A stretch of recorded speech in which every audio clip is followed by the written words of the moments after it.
मात्र गोटे चामच तेल दरकार बिना बिरी बिना चाउल रे आज आम बनैबा सबुठु हेल्दी टेस्टी पुर दिया सिझा पिठा। एई पिठा देखिबा पई जेतिकी सुंदर लागुछि खाइबा पई ताठारु आहुरी स्वादिया। सबुठु बड़ कथा खूब कम समय रे ही परिबो आउ बिना चटनी बिना तरकारी रे एई पिठा को खाई परिबे। पिठा पूरा जालीदार हेबो भितरे तुळा परी नरम रहिबो। वीडियो को शेष पर्यंत देखंतु। रेसिपी पसंद आसले प्लीज वीडियो को लाइक करंतु, निश्चय गोटे शेयर करंतु। चैनल ले नुआ थिले प्लीज तळे थिबा ब्लैक कलर सब्सक्राइब बटन रे प्रेस करी चैनल को सब्सक्राइब करंतु आउ फेसबुक पेज को निहाती फॉलो करंतु। जय जगन्नाथ। मु सस्मिता आपण समस्त को स्वागत करुछि सस्मिता स्टार किचन को। प्रथमे चलंतु पिठा पई पुर बनेबा। कढ़ई गरम करी गोटे चामच तेल गरम करिबा। आजिर पिठा पई हमकु एतिकी तेल दरकार। तेल गरम हो जावा परे गोटे चामच बुट डाली गोटे चामच बिरी डाली दबा। पुर रे एई सब डाली देले पुर खाइबा पई भल लागे। जदि थिबो निश्चय भाबरे देबे। डाली को प्रथमे गैस रो फ्लेम लो रखी हल्का भाजी नबा। डाली भाजीबा पई टिके अधिक समय लागिबो। डाली हल्का भाजी जिबा परे आधा चामच जीरा दबा। प्रथमरु जीरा देबे नाही नहले जीरा अधिक पड़ी जिवो। डाली जीरा हल्का भाजी जिबा परे आमे गोटे छोट साइज रो पियाज दबा। गोटे कंचा लंका दबा। जदि छुआ खाई पार नथुबे लंका स्किप करिवे। अल्प भृषंग पत्र दबा। तेल रे भृषंग पत्र देबे नाही। ए स्टेज रे देबे बहुत बढ़िया वासना आसीबो। गैस रो फ्लेम लो मीडियम रखी पियाज को हल्का भाजीबा। केवल कंचा वासना जिबा पर्यंत हल्का भाजीबा। तापरे गोटे छोट चामच अदा रसुण रो छेचा बा कोरा दबा। 3-4 रसुण आधा इंच रु टिके कम अदा को छेचिकी किंबा करिकी दे देबे। गैस रो फ्लेम पूरा लो रखिबा। अदा रसुण रो कंचा वासना जिबा पर्यंत भाजीबा। सेपटे चलंतु देखिबा आजिरो पुरो पई कोन कोन दरकार। एठी मु 3टी मीडियम साइज रो आलू को सिझेकी चकटी नेची। आपण एई पुरो को केवल आलू रे बनै परिबे नहले अल्प वेजिटेबल्स दे परिबे। एठी मु 3 चामच कैप्सिकम 3 चामच मीठा मका 3 चामच गाजर नेची। पनीपरिबा को एमिति छोट छोट काटी की देबे। मसला रे बहुत जल्दी सिझी जिवो। पनीपरिबा एमिति रे ऑप्शनल अछि। मु किंतु सजेस्ट करिबी अल्प पनीपरिबा दियंतु। पिठा हेल्दी रहिबो। एई बहाना रे पिला माने अल्प पनीपरिबा भी खाइबे। एपटे मसला रे अदा रसुण रो कंचा वासना भी चली गलानी। आमे नेथिबा पनीपरिबा गुडी को दे दबा। गैस रो फ्लेम लो मीडियम रखी 1 रु 2 मिनिट पर्यंत पनीपरिबा को हल्का भाजीबा। बेसी भाजीबे नाही किंबा बेसी सिझेबे नाही। हल्का भाजिले खाइबा पई भल लागिबो। एबे आमे सिझेई चकटी रखिथिबा आलू को दे दबा। मसला सहित टिके गळै नबा नहले मसला कढ़ई तळे लागि जाई पारे। सब जिनिस को देखि स्वाद अनुसार लुण दबा। आधा चामच रु टिके कम हळदी गुंड आधा चामच रु टिके कम राग लंका गुंड दबा। गोटे कंचा लंका देथिले आपण माने जेतिकी राग खाइबे सेही हिसाब रे देखिकी लंका गुंड देबे।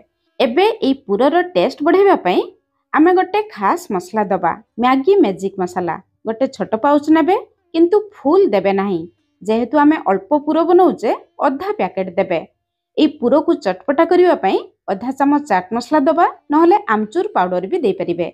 चाट मसला आमचूर पाउडर नथिले गैस रो फ्लेम बंद करी शेषरे गोटे छोट चामच लेंबू रस भी दे परिबे। शेषरे अल्प धनिया पत्र दबा। एई पुरो को एमिति सुखिला रखिबे। बेसी पानी करिबे नाही। एबे हम रेडी हे गला चटपटा आलू पुरो मसला। बाहर को आनी पूरा ठंडा हेबा पई छाडिबा। चलंतु पिठा बनेबा पई कोन दरकार आमे देखि नबा। एठी ए मेजरिंग कप रे माप करी मु गोटे कप चूड़ा नेची। मोटा पतला जे कोनोसी चूड़ा नेले भी चलिबो। केवल चूड़ा को टिके भल भाबरे बाछिकी नेबे। जहाँ भी अपरिष्कार जिनिस थिबो भल भाबरे बाछि नेबे।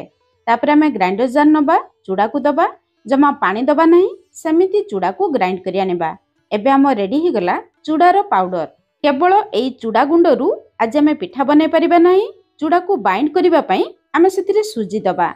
सुजी केते दबा जेउ कप रे माप करी गोटे कप चूड़ा नैथिले सेम कप रे माप करी 3/4 कप रो सुजी दबा। तामाने गोटे कप रु टिके कम आधा कप रु टिके अधिक ए भाग माप मने रखिबे। पिठा पूरा परफेक्ट हबो। आपण माने माप पई घरे थिबा जे कोनोसी गोटे गिन्ना किंबा ग्लास रो व्यवहार करंतु। सेई गिन्ना किंबा ग्लास रे माप करी सब जिनिस देबे। एबे पिठा को फुलिबा पई ता छडा बहुत समय पर्यंत नरम रखिबा पई आमे दही दबा। जेतिकी सुजी देथिले सेतिकी दही दबा। 3/4 कप रो दही। दही बेसी खटा देबे नाही। जदि आपण माने दही खाउ नथुबे दही पसंद कर नथुबे दही बदल रे अल्प उषुम पानी ତା ସହିତ ଫାଳେ ଲେମ୍ବୁର ରସ ବି ଦେଇପାରିବେ। ଯଦି ଗରମ ପାଣି ଲେମ୍ବୁ ରସ ଦେବେ ପିଠା ତ ଫୁଲିଯିବ, କିନ୍ତୁ ପିଠାର ଟେଷ୍ଟ ଟିକେ ଅଲଗା ଆସିବ। ଦହି ଗୋଳେଇ ସାରିବା ପରେ ଯେଉଁ କପ୍ରେ ଆମେ ଦହି ମାପ କରିକି ନେଇଥିଲେ ସେମ୍ କପ୍ରେ 1 କପ୍ ପାଣି ଦେବା। ଏଇ ଭାଗ ମାପ ମନେ ରଖିବେ। ଏକାଥରେ ସବୁ ପାଣି ଦେବେ ନାହିଁ, ପିଠଉରେ ବିଣ୍ଡା ଆସିଯିବ। ଅଳ୍ପ ଅଳ୍ପ ପାଣି ଦେଇ ଭଲ ଭାବରେ ଗଳେଇ ନେବା। 1 କପ୍ ପାଣି ଗଳେଇ ସାରିବା ପରେ ଦେଖନ୍ତୁ ପିଠଉ ଟିକେ ବହଳିଆ ଅଛି। ସେମ୍ କପ୍ରେ ଆଉ ଅଧା କପ୍ ପାଣି ନେବା, କିନ୍ତୁ ସବୁ ପାଣି ଦେବା ନାହିଁ। ପ୍ରଥମରୁ ଆପଣମାନେ ବେଶୀ ପାଣି ଦେବେ ନାହିଁ, ନହେଲେ ପିଠଉ ବେଶୀ ପାଣି ହେଇଯିବ। ପିଠଉକୁ ଏତିକି ବହଳିଆ ରଖିବା। 10 ମିନିଟ୍ ରେଷ୍ଟ କରିବା ପାଇଁ ଛାଡ଼ିବା, ଯାହାଦ୍ୱାରା ଚୁଡ଼ା ସୁଜି ଫୁଲିଯିବ। ଅଧା କପ୍ ପାଣିରୁ 3-4 ଚାମଚ ପାଣି ବଳକା ରହିଲା ପରେ ଆମେ ବ୍ୟବହାର କରିବା। ଏପଟେ ପୁରକୁ ଚେକ୍ କରିବା। ପୁର ଥଣ୍ଡା ହେଇଯିବା ପରେ ହାତରେ ଅଳ୍ପ ନେଇ ପ୍ରଥମେ ଗୋଲ କରିବା, ତାପରେ ଛୋଟ ଛୋଟ ଟିକି ସେପ୍ରେ ବନେଇ ନେବା। ବେଶୀ ମୋଟା କିମ୍ବା ବେଶୀ ପତଳା ରଖିବେ ନାହିଁ। ଯେମିତି ମୁଁ ଦେଖେଇଲି ଆପଣମାନେ ସେମିତି ବନେଇ ନେବେ। ଯେତିକି ପୁର ଥିବ ସବୁ ପୁରରୁ ଆପଣମାନେ ଟିକି ବନେଇ ନେବେ, ତାହେଲେ ପିଠା ବନେଇବା ପାଇଁ ସୁବିଧା ହେବ। ଏଇଠି ଦେଖନ୍ତୁ ଟୋଟାଲ 6ଟି ଟିକି ଆମ ରେଡି ହେଲା। ଏବେ ଚାଲନ୍ତୁ ନେକ୍ସଟ କାମ କରିବା।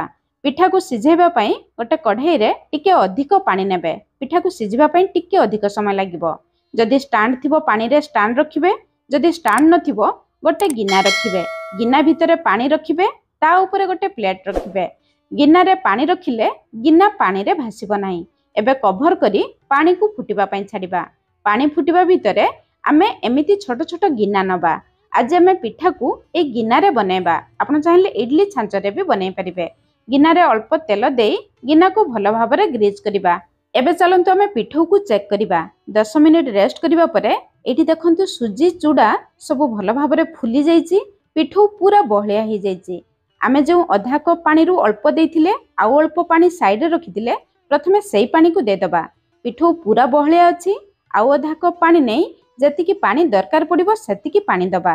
ସୁଜି ଚୁଡ଼ା କେତେ ମୋଟା କେତେ ପତଳା ଅଛି ସେହି ହିସାବରେ ଆପଣମାନଙ୍କୁ ପାଣି କମ୍ ବେଶୀ ଲାଗିପାରେ। ପ୍ରଥମେ ଆମେ 1 କପ୍ ପାଣି ଦେଇଥିଲେ, ପରେ 1 କପ୍ ପାଣିରୁ 2-3 ଚାମଚ ପାଣି ବଳକା ରହିଲା। ପାଣି ଆପଣମାନେ ଦେଖିକି ଦେବେ। ପାଖାପାଖି 2 କପ୍ ପାଣି ଲାଗିପାରେ।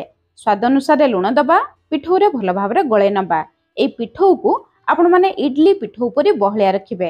ଯେହେତୁ ଆମେ ପିଠାକୁ ଇନଷ୍ଟାଣ୍ଟ ବନେଇବା, ପିଠାକୁ ଫୁଲିବା ପାଇଁ ଗୋଟେ ଛୋଟ ପାଉଚ ଇନୋ ଦେବା।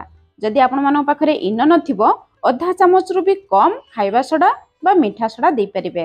ଇନୋ ଦେଇସାରିବା ପରେ 1-2 ଚାମଚ ପାଣି ଇନୋ ଉପରେ ଦେଇଦେବେ। ଇନୋ ଆକ୍ଟିଭେଟ୍ ହେଇଯିବ। ପିଠଉ ସହିତ ଭଲ ଭାବରେ ଗୋଳେଇ ନେବେ। ଇନୋ ଦେଇସାରିବା ପରେ ପିଠଉକୁ ବେଶୀ ସମୟ ବାହାରେ ରଖିବେ ନାହିଁ, ନହେଲେ ପିଠା ଭଲ ଭାବରେ ଫୁଲିବ ନାହିଁ। ସାଙ୍ଗେ ସାଙ୍ଗ ଗୋଟେ ଡଙ୍କି ପିଠଉ ନେଇ ଗିନାର ଅଧା ପର୍ଯ୍ୟନ୍ତ ଦେବା। ସବୁ ଗିନାରେ ପିଠଉ ଦେଇସାରିବା ପରେ ଗିନାକୁ ଟିକେ ଟ୍ୟାପ୍ କରିନେବେ। ପିଠଉ ଭଲ ଭାବରେ ସେଟ୍ ହେଇଯିବ। ତାପରେ ବନେଇ ରଖିଥିବା ଆଳୁ ପୁରକୁ ନେଇ ଗିନାର ମଝିରେ ଦେବେ। ପୁର ଦେଇସାରିବା ପରେ ପୁଣି ଆମେ ପିଠଉ ଆଣି ପୁର ଉପରେ ଦେଇଦେବା। ପୁରକୁ ଭଲ ଭାବରେ କଭର କରିବା। ଗିନା ଫୁଲ କରି ପିଠଉ ଦେବେ ନାହିଁ, ପିଠା ଫୁଲି ଗିନା ଉପରକୁ ଆସିଯିବ। ତାପରେ ପୁଣି ଥରେ ଆମେ ଟ୍ୟାପ୍ କରିବା। ପିଠଉ ଭଲ ଭାବରେ ସେଟ୍ ହେଇଯିବ। ଯେତିକି ଆମର ପିଠଉ ଥିଲା ଟୋଟାଲ 5ଟି ଗିନା ରେଡି ହେଲା। ଏବେ ଚାଲନ୍ତୁ ପିଠାକୁ ସିଝେଇବା।